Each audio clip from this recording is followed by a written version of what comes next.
ক্যাম্পাসে রাজাকারদের ছবি লাগালে একটা গ্যাঞ্জাম লাগবে, এটা খুবই কমন কিনা বলেন। এবং এই কাজটাই শিবিরের পোলাপান করছে, যে ক্যাম্পাসে শিবিরের তাদের রাজাকারদের যে ছবিগুলো আছে এগুলো লাগাই দিয়ে তাদেরকে মহান বানানোর চেষ্টা করছে, শহীদ এবং স্যাক্রিফাইসড পার্সন বানানোর চেষ্টা করছে, যেখান থেকে সূত্রপাত। তো এইটা কেন হলো যদি জিজ্ঞাসা করেন যে হঠাৎ করে জামাত শিবির, এটা তো জুলাই মাসে জামাতের তো আহমরি কেউ মরে যায়নি, তাকে ক্যাম্পাসে মহান বানাবে। তো এই জুলাই মাসকে কেন্দ্র করে রাজাকারদের ছবি টাঙ্গানোর কি বিষয় ছিল বলেন। তো এইটা একটা প্ল্যানের অংশ, যে ওরা জানে রাজাকারদের ছবিটা টাঙ্গাইলে এখানে একটা ঝামেলা হবে, ক্যাচাল হবে। এবং এটা কেন দিচ্ছে, একটা সূত্র দেখেন। আজকে সকালে একটা খবর বের হলো, স্কুল ছাত্রীকে ধর্ষণ চেষ্টা, জামাত নেতা গ্রেপ্তার। আরেকটা সাতক্ষীরার নাম আসছে, যে সাতক্ষীরায় মানে তার কয়েকটা স্ত্রী আছে, এবার নতুন করে আরেকজন নারীর ঘরে তাকে পাওয়া গেছে আটক অবস্থায়। আরেকটা তো উত্তরবঙ্গের দিকে আপনারা জানেন। এই সামগ্রিকভাবে গতকালের মধ্যে 4টা থেকে 3টা ঘটনা আছে জামাতের যৌন কেলেঙ্কারি, যেগুলো থেকে বের হওয়া এদের জন্য খুব অসম্ভব ছিল। কেন অসম্ভব ছিল? প্রথমত, এরা তো আগের মতো দুর্বল নাই, শক্তিশালী হয়ে গেছে, ক্ষমতাশালী হয়ে গেছে। ভিতর থেকে একটা স্পিড আসতেছে, সেই স্পিড কই ফেলাচ্ছে? স্কুলের ছাত্রীর উপর ফেলাচ্ছে, অন্যের নারীর উপর ফেলাচ্ছে, অন্যের বইয়ের উপর ফেলাচ্ছে, প্রবাসীর বইয়ের উপর ফেলাচ্ছে। এবং এই কেলেঙ্কারি থামাতে পারতেছে না, কারণ শক্তিশালী হয়ে গেছে। তো সেই জায়গা থেকে এটা হলো একটা কারণ আমার কাছে মনে হচ্ছে। আরেকটা কারণ হলো আজকে এইটাও ওই একই কারণই, যে যৌন কেলেঙ্কারি ঢাকার জন্য, সেটা আমার কাছে মনে হচ্ছে। জবি প্রক্টর স্যারকে ওদের শিবিরের যে ভিপি নাকি আছে, সে প্রথমে ধাক্কা দেয়, হ্যারাসমেন্ট করে, হয়রানি করে, এবং সেইখানে ছাত্রদল এগিয়ে আসে, তাকে রেস্কিউ করে।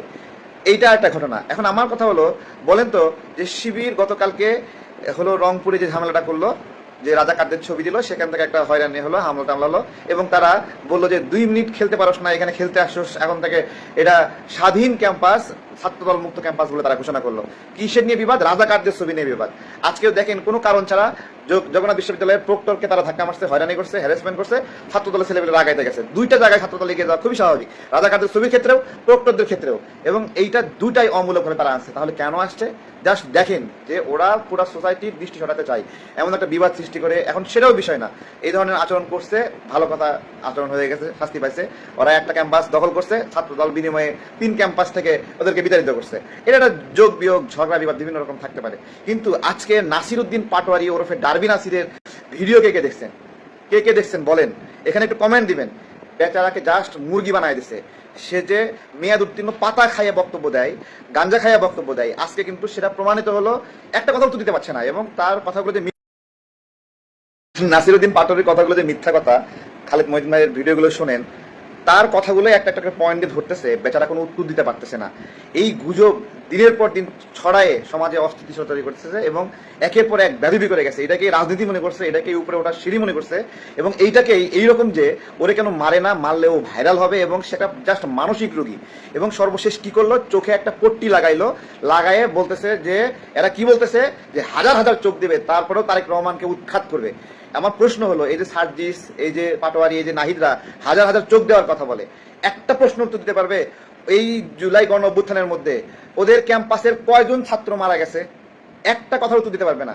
মারা গেছে কিন্তু এই আমরা যখন রামপুর আন্দোলন করছি সেখানে মারা গেছে, যাত্রাবাড়ি মারা গেছে। ওরা কিন্তু ঠিকই 17 তারিখের দিকে ক্যাম্পাসটা বন্ধ করে লাগেজটা টাইট করে বাইন্দা বাসায়,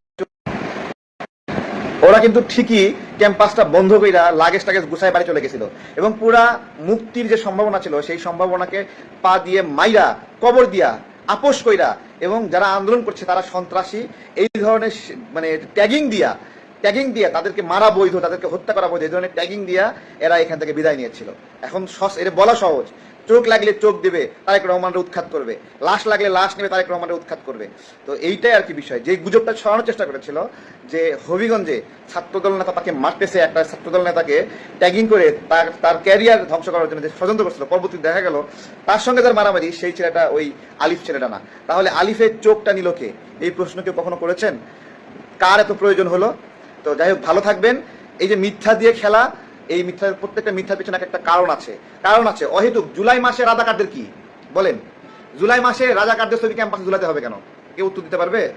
ওরা জানে এটা নিয়ে ঝামেলা হবে, এটা নিয়ে ঝামেলা হলে মারামারি হবে, মারামারি হলে ভিকটিম সাজবে, কারণ ওদের তো লড়াই করার হিম্মত নাই। কারণ ওরা গুপ্ত, লড়াই করার হিম্মত থাকলে গুপ্ত থাকতো না এতদিন। এবং আলটিমেটলি যেটা হয়েছে এখন সব শেষ, যেটা হবে, যেটা হয়েছে, এই যে দেখেন একটা এক ধরনের লড়াই হয়েছে না, হালকা পরিমাণ চার্জ করলে এরা সব আবার গায়েব হয়ে যায়। হালকা হালকা মিড লেভেলের চার্জ করেন এরা গায়েব হয়ে যায়, মিড লেভেলের চার্জ করলেও গায়েব হয়ে যাচ্ছে এরা।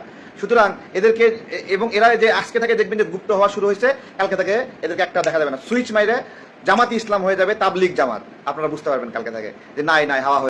আম জনতা দলের তারেক রহমানের বক্তব্য গুরুত্বপূর্ণ বিশ্লেষণ। বলেন, গণ অধিকার বলেন, আমরা একটা জায়গায় ইলাস্টিসিটি আছি যে আমরা মার খাইলেও আবার আমাদের জায়গাতে দাঁড়ায় থাকি, কিন্তু এরা কিন্তু আঘাত